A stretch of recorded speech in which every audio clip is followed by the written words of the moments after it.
Story 1. The Midnight Express. It was a Tuesday night, late October, and the city was already settling into its cold, damp routine. I was 23, working a graveyard shift at a data entry firm downtown, and my commute home always involved the last train out of the central station. It was usually empty, just a few tired souls, and I preferred it that way. The silence was a welcome change from the fluorescent hum of the office.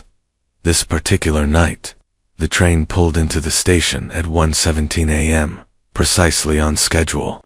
I boarded the second-to-last car, my usual spot, and settled into a window seat. The train was, as expected, deserted, or so I thought. As the doors hissed shut, I noticed a figure at the very end of the car, hunched over, almost blending into the shadows. They were wearing a dark, oversized hoodie, and their head was bowed, obscuring their face. I didn't think much of it. Late-night commuters often looked like that. The train began its rhythmic sway, picking up speed. The city lights blurred outside, and I found myself drifting, half asleep. Then, a sound. A soft, almost imperceptible scratching. It was coming from the direction of the hooded figure. I opened my eyes, trying to pinpoint the source. It sounded like fingernails dragging across glass, but softer, more insistent. I dismissed it as the train settling, or perhaps a loose panel. The scratching continued, growing slightly louder, more deliberate. It had a rhythm now, a slow, uneven cadence. I glanced back at the figure. They hadn't moved. Their posture was still the same, a dark silhouette against the faint emergency lighting. A shiver ran down my spine. It was too regular to be random train noise. It was almost a message. I pulled out my phone, pretending to check messages. But really, I was using the screen's reflection to get a better look. The figure was still motionless. The scratching, however, was now accompanied by a faint, guttural hum. It was low, almost a vibration, and it seemed to resonate through the floor of the train car. My heart started to pound. This wasn't normal. This wasn't just a tired commuter. The train was approaching my stop, the next one. I started gathering my things, my movements stiff and unnatural. The scratching intensified, becoming frantic, like something trapped and desperate. The humming grew louder, a low growl now, and I could feel the vibrations in my teeth. I risked another glance. The figure was still hunched, but I could see a slight tremor in their shoulders. And then, a faint, sickly sweet smell, like old meat and something metallic, began to fill the air. The train screeched to a halt at my station. The doors opened with a sigh. I practically leaped out, not daring to look back. As I stood on the platform, gasping for breath, I heard it. A loud, wet thud from inside the train car, followed by a chilling, drawn-out moan. The doors began to close. Through the narrowing gap, I saw it. The hooded figure was no longer hunched. They were standing, facing the window, their back to me. And on the window, smeared across the glass, were 5 distinct, bloody claw marks, each one ending in a jagged, torn fingernail. The train pulled away, and I was left alone on the platform, the metallic scent still clinging to the cold night air. I never took the last train again. After that night, the memory of those claw marks and the chilling thud stayed with me.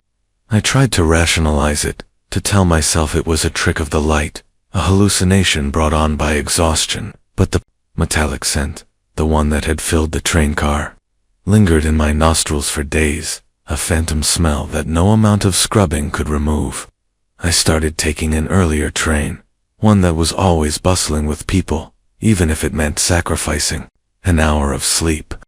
The thought of being alone in that empty car, with only the rhythmic sway and the potential for something unseen, was enough to make my stomach churn. One evening, a few weeks later, I was scrolling through local news forums, trying to distract myself. I stumbled upon a small, almost overlooked article. It was about a missing person, a man in his late 40s, who had last been seen boarding the Midnight Express from the Central Station. The article mentioned he was a night shift worker, just like me. A cold knot formed in my stomach. The police had found no leads, no signs of foul play, just a missing person report that would likely go cold.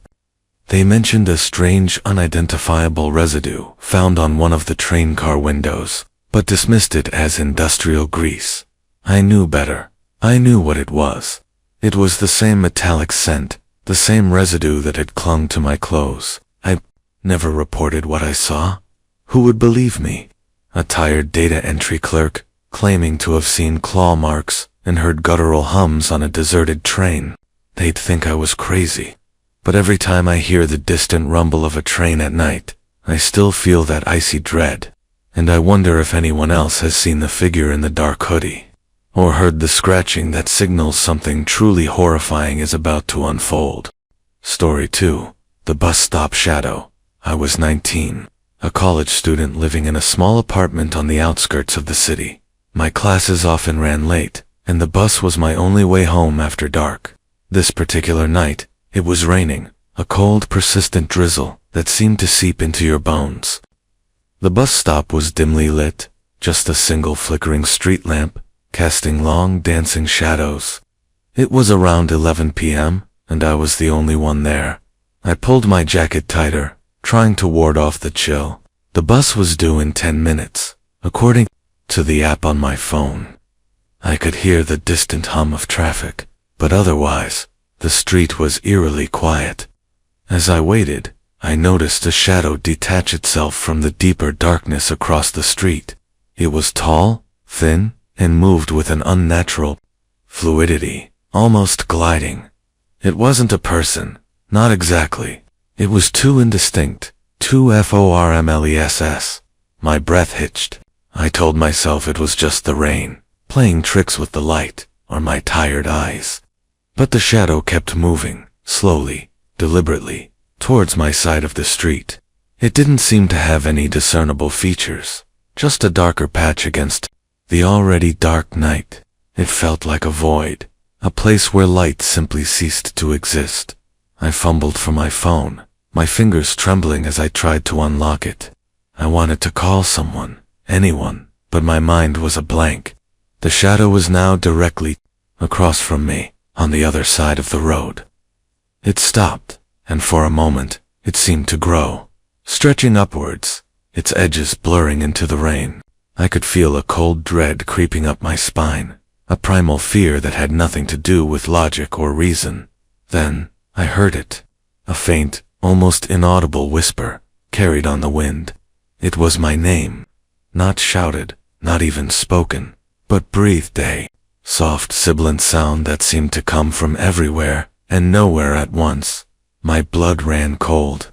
I knew, with a certainty that chilled me to the core, that whatever this was, it knew me. It had been waiting for me. Just then, the headlights of the bus appeared in the distance, a beacon of hope in the oppressive darkness. I didn't wait for it to stop completely. As it slowed, I practically threw myself through the doors, scrambling to the nearest empty seat. I risked a glance back through the rain-streaked window. The shadow was gone. The street was empty, save for the flickering street lamp and the relentless rain. But as the bus pulled away, I felt a distinct, icy pressure on my shoulder, as if an unseen hand had just rested there.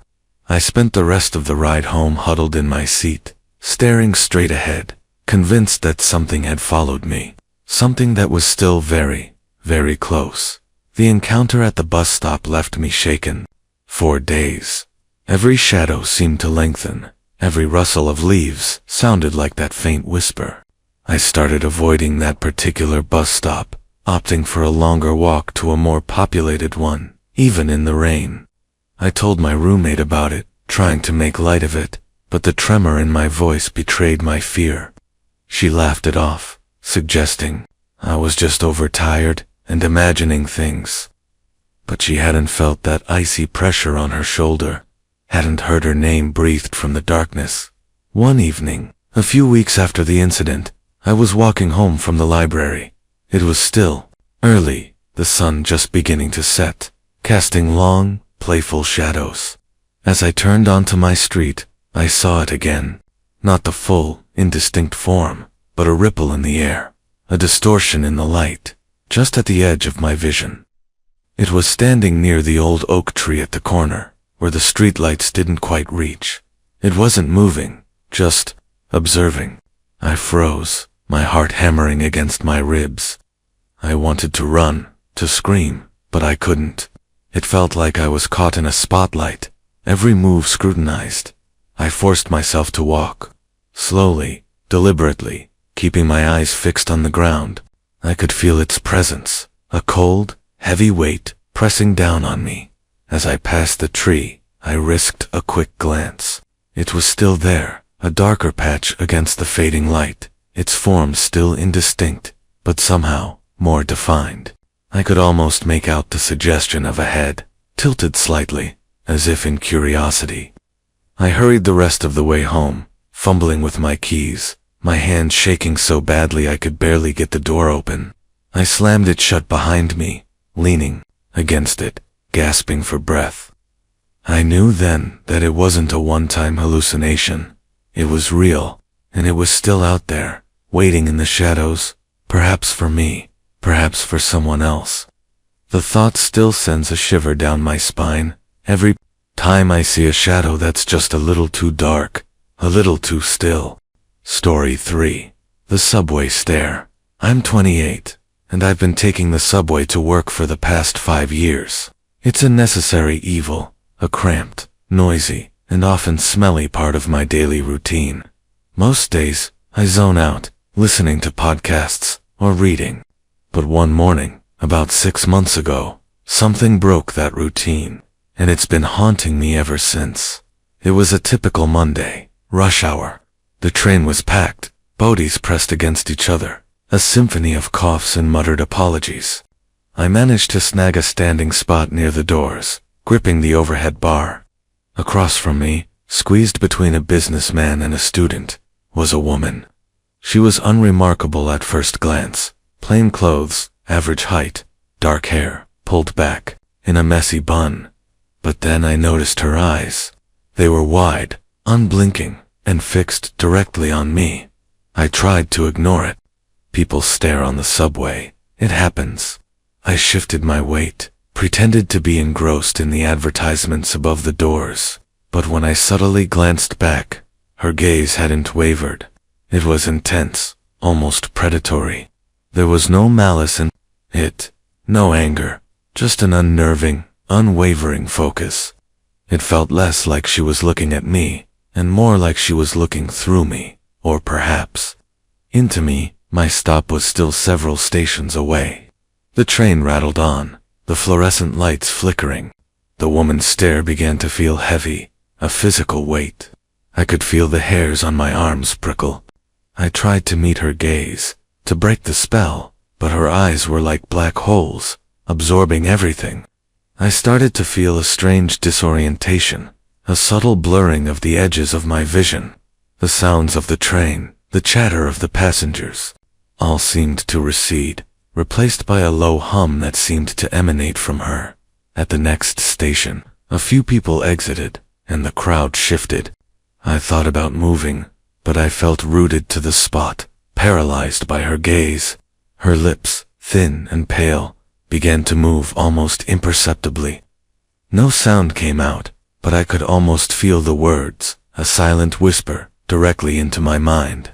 It wasn't a language I recognized, but the feeling it conveyed was clear, a profound, ancient sorrow, and an insatiable hunger.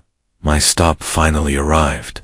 The doors opened, and I stumbled out, my legs feeling like jelly. I didn't look back. I couldn't. I walked quickly, almost ran, up the stairs, and out into the street, gulping in the fresh, cold air. I told myself it was just a strange woman, a trick of the light, my imagination. But for weeks after, every time I stepped onto the subway, I felt a phantom weight on my shoulders, and the distinct sensation of being watched. And sometimes, in the quiet moments, I still hear that silent whisper, a language of sorrow and hunger, echoing in the back of my mind. That morning on the subway, the woman's stare had left an indelible mark. For days, I felt a phantom pressure on my temples, as if her gaze was still boring into my skull. I tried to shake it off, to convince myself it was just a strange encounter, a product of my overactive imagination. But the memory of her unblinking eyes, and that silent, sorrowful whisper, clung to me like a shroud. I started taking different routes to work, walking further to avoid that particular subway line, even though it added 20 minutes to my commute. The thought of seeing her again, of feeling that profound, ancient hunger directed at me, was unbearable. One afternoon, a few weeks later, I was in a crowded coffee shop, trying to focus on a report. The low hum of conversation, the clatter of cups, it was all a comforting normalcy. Then, I felt it. That familiar, unsettling sensation of being watched. My heart leaped into my throat. I slowly, cautiously, raised my head, and there she was, sitting at a small table by the window, sipping a latte, her eyes fixed on me. She was dressed differently, in a bright red coat, but there was no mistaking those eyes. They were still wide, still unblinking, still black holes that seemed to swallow the light. This time, I didn't hesitate. I grabbed my bag, spilling some of my coffee in the process, and practically ran out of the shop. I didn't look back. I just kept walking, my pace quickening with every step, until I was several blocks away. I ducked into a small bookstore, pretending to browse, my breath coming in ragged gasps. I stayed there for an hour, hiding among the shelves, before finally venturing out. I never saw her again, not in person. But sometimes, when I'm alone in a quiet room, I still feel that intense, unwavering gaze, and I hear that silent, sorrowful whisper, a language of profound sadness and insatiable hunger, echoing in the deepest corners of my mind. It's a reminder that some things, once seen, can never be unseen, and some connections, once made, can never be truly broken. Story 4. The Ghost in the Taxi. It was a torrential downpour, the kind where the rain comes down in sheets, and the city lights blur into a watery haze.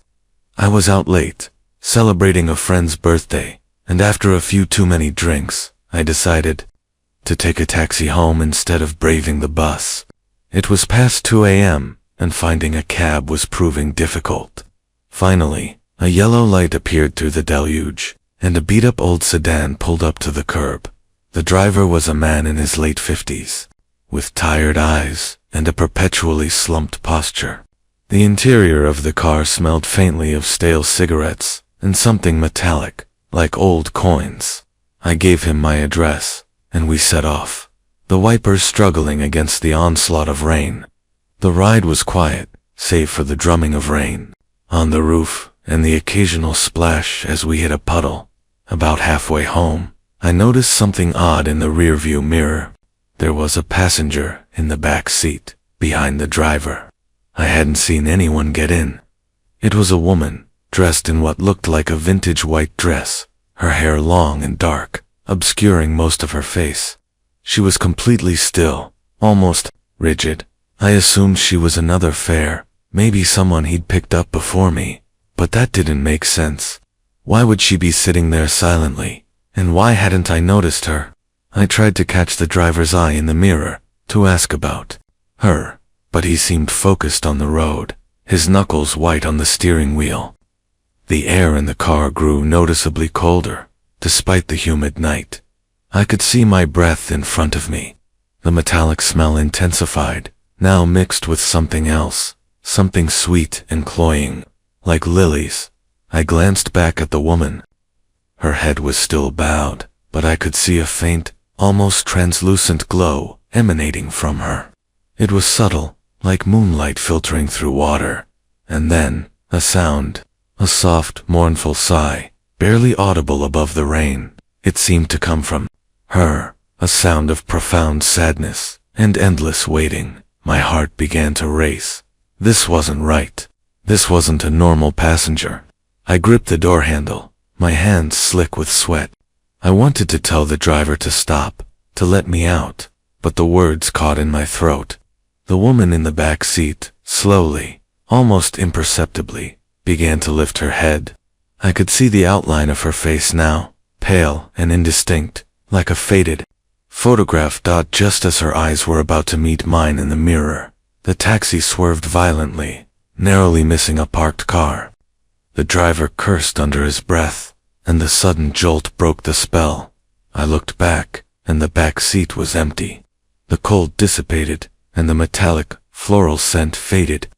I stared at the empty seat, then at the driver, who was now muttering about reckless drivers. We arrived at my building a few minutes later. I paid the fare, my hands still shaking, and got out as quickly as I could. As the taxi pulled away, I looked back at the empty back seat, but then, for a split second, I saw it. A faint, shimmering outline of a woman, her head bowed, her long, dark hair cascading over her shoulders, sitting exactly where she had been. The taxi disappeared into the rainy night, leaving me on the curb. The image burned into my mind. I never took a taxi alone after dark again, and to this day, the smell of lilies makes my blood run cold. The image of the woman in the taxi, her faint, shimmering outline, haunted my dreams for weeks. The smell of lilies, once a pleasant fragrance, now triggered a wave of nausea and dread. I found myself avoiding taxis, preferring to walk, even in bad weather, or relying on ride-sharing apps, where I could see the driver's details and the car's license plate. The anonymity of a random taxi, the enclosed space, had become a source of profound unease.